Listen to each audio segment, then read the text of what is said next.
Si les serviteurs de Dieu tombent, c'est le travail de Dieu qui est affecté.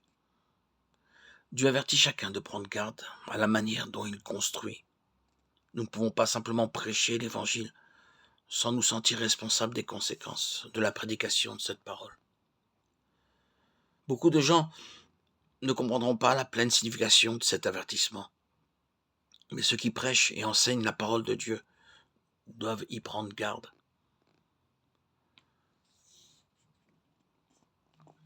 Le diable est descendu vers vous, animé d'une grande colère, sachant qu'il a peu de temps. Apocalypse 12, 12. Spirituellement parlant, nous devons nous tenir ensemble. Notre sécurité est dans l'unité. Lorsque nous demeurons unis en tant qu'Église, nous sommes capables de mieux résister aux attaques du malin. Vous ne pouvez pas résister seul. Dieu peut vous utiliser puissamment, et nous pouvons remercier Dieu pour cela. Mais souvenez-vous que lorsque vous êtes attaqué par le diable, vous souffrez seul.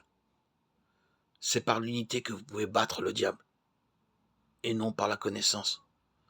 Pas plus par les miracles, la science, les richesses, ou par aucune autre chose, mais en se tenant ensemble dans la puissance de Dieu.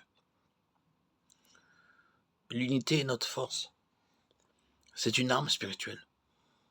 Nous ne pouvons pas nous unir en étant indépendants, bien que par nature l'homme cherche à être indépendant, autonome.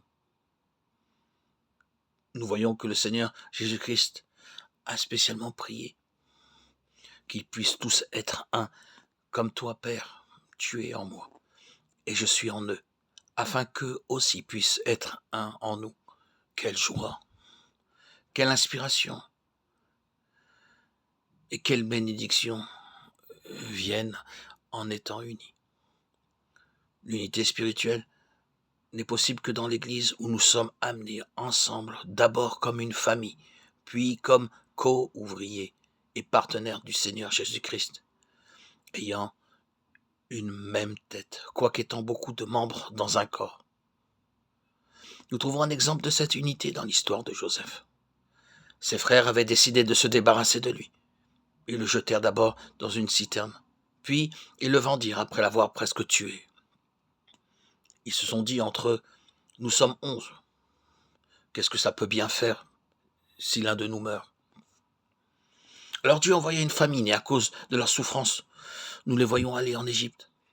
Ils réalisèrent combien ils avaient besoin de Joseph, alors qu'il se révéla à eux-mêmes et qu'il leur dit aussi, j'ai besoin de vous.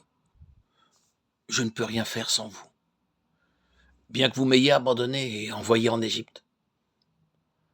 Lorsque Dieu vous aura délivré, emportez mes eaux avec vous. Que veut-il dire par ces mots? Joseph voulait être entièrement et uniquement identifié à son propre peuple.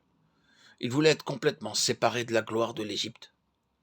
Vous êtes mes frères, vous êtes mon peuple, dit-il.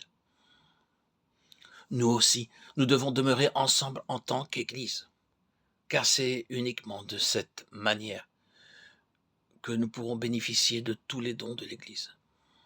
Les apôtres, les prophètes, les docteurs et les pasteurs, tous travaillant ensemble dans l'unité.